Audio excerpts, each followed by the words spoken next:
What's cracking, guys? Omar Isuf here, back with another video. I am back in Toronto. I got a whole lot of content from California that I'm going to be uploading, including collaborations with ZNA Productions, some more stuff with Alan Thrall. Just stay tuned. Right now, though, I want to make a topical video. I want to make a timely video. I want to talk about natural expectations, whereas a natural, after a few years, expect to receive very slow gains. And this actually comes from an Instagram post that I made that got a lot of support. Was not expecting it at all. Basically, someone left the innocent comment just saying, Omar, you look the same for the last 3 years. Totally dig what you're saying. And I just said, welcome to the natural life.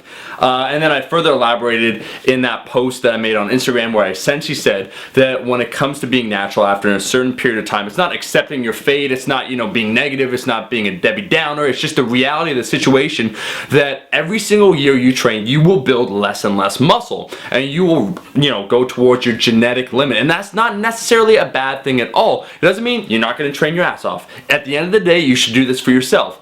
But that is a reality. So I'm going to throw up a photo when I started kind of like beginner, intermediate, let's say, to more getting towards advanced. You can see a progress here for the 3 years, but the last 3 years, obviously progress has slowed down. As you reach near that limit, you're going to make less and less gains. And I just want to talk about that a little bit. The first thing I want to say is that, of course, that I do feel that, fake natties out there are skewing the perception of what is possible to obtain naturally. I would say I have, average genetics. Not bad, not good, but average. And so I would say I'm a pretty good representation of what can be achieved. I think anyone could achieve, honestly, these results. Anyone can get the ass chest, even you, yes, you. But also I'm going to talk about how I'm not, a pure bodybuilder by any stretch. First, I just want to talk, though, about the fake naturals. And that is those individuals that claim to be natty that are not, that give them that skewed perception. And believe me, I ain't gonna rat no names, but being in the industry and knowing some people and whatnot, some of the people that, individuals suspect, like, is this guy on, is this guy off? I found out about a lot of these cats. It is what it is, but a lot of the people that maybe individuals might look up to, they are enhanced, so that skews the perception. The second thing I want to talk about, however, is the difference between maybe an athlete that has a goal and then a pure bodybuilder, right? And maybe that intersection of both, which is hopefully what I want down the road, athletic aesthetic. The point I want to make is that if you look at athletes, like when I think of athletes, like let's talk about powerlifters, weightlifters, strongman competitors and whatnot that are natural, is because they're training for a sport, they're focused on that sport, right? If I have to think of very good powerlifters, right, natural ones, I name like Candido, Gibbs, Josh Hancock. I had the pleasure to hang out with all those dudes, but you know what they have in common? They are amazing when it comes to powerlifting. Candido puts out phenomenal information. He's a very good powerlifter.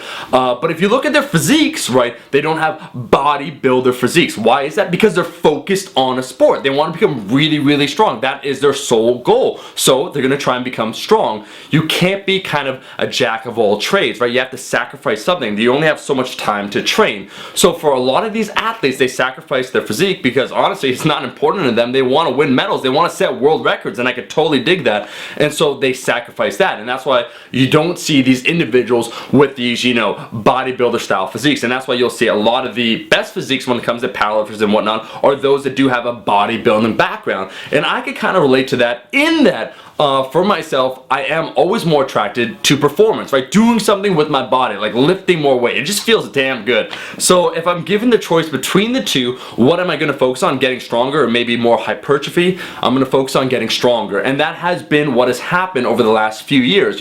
When I post the photos of like 2013, I'm going to show something where I'm doing some lateral raises where a lot of people were like, dude, that's the peak of your physique. I was focusing more on bodybuilding, and I think it shows.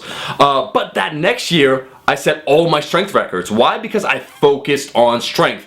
And so really you have to choose what you want to attack. And I think of the long, term plan for myself. Like, I don't just see myself a year from now, 6 months from now. I have like a 5-month goal of what I want to obtain. So I'm in that journey. I'm on that process.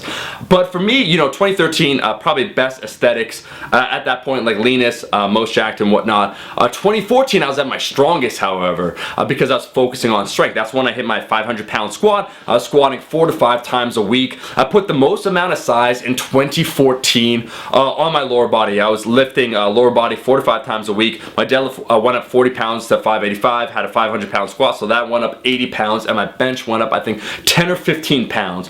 So you could clearly see doing all that extra volume, I grew. I had a lot of hypertrophy in my legs, not a lot in my upper body, but I was sacrificing, you know, extra upper body gains in order to get stronger overall when it came to my total, because I was interested in that. Unfortunately then, you know guys, in early 2015 I injured my back. That SI issue, I've been working on that for the last year, trying to get that right. It makes no sense either to bulk or supercut when you're injured. Why? You're just gonna get fatter when you try and bulk when you're injured, or when you're cutting, on the other hand, you are at risk, because I couldn't use my lower body, at losing some of that lower body mass. So for myself, it's weird. I accept it. 3 out of 5 Natty King, where a lot of people usually cite me. Shout out to like Scooby and a few others, I forget their names, that always cite me as a good natural example. Much respect to you guys.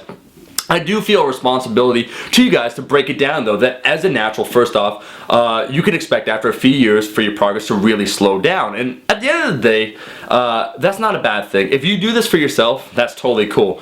However, if you have other goals, if you have a perception of what you want to be, I was there too, dude. Trust me. First year lifting, until I watched Pumping Iron and a buddy told me, I thought Arnold was natural, you know, I thought it was achievable. And so maybe if your goal physique that you have is not one that's obtainable, you know, naturally, that you can't obtain naturally, that's something that you have to consider. Bottom line, what I want to say out there is that while I do think I am an example of a natural, I am not, you know, by any means the full potential, because I don't consider myself a pure bodybuilder. Training as an athlete, pursuing strength goals. So I had those like kind of powerlifting goals. The only one I didn't achieve before I injured my back was that 600-pound deadlift that I still want. I have weightlifting goals. I have to combine them then with hypertrophy goals, and that's why I said moving forward after this cut, which is going very well after it ends, I'm, you know, slowly, I could say, shifting. I'm doing weightlifting, becoming better at that, and incorporating more bodybuilding. So it's always a balance between those two things. And remember, you have to, as I've discovered it, do this for yourself. Enjoy the process and come to the realization that that is what is going to happen. You'll gain less muscle as time goes on, and that's totally fine. Hopefully it's the process, the things you learn, the dedication, the desire, the discipline, all the 3Ds that you learn along the way are the things that help motivate you, and the things that you take away from lifting, and not just purely the aesthetics that you achieve from it. That is the video, guys. If you liked the video, make sure to like the damn video, and I'll be seeing all you guys, my rascals, in that next one. Peace!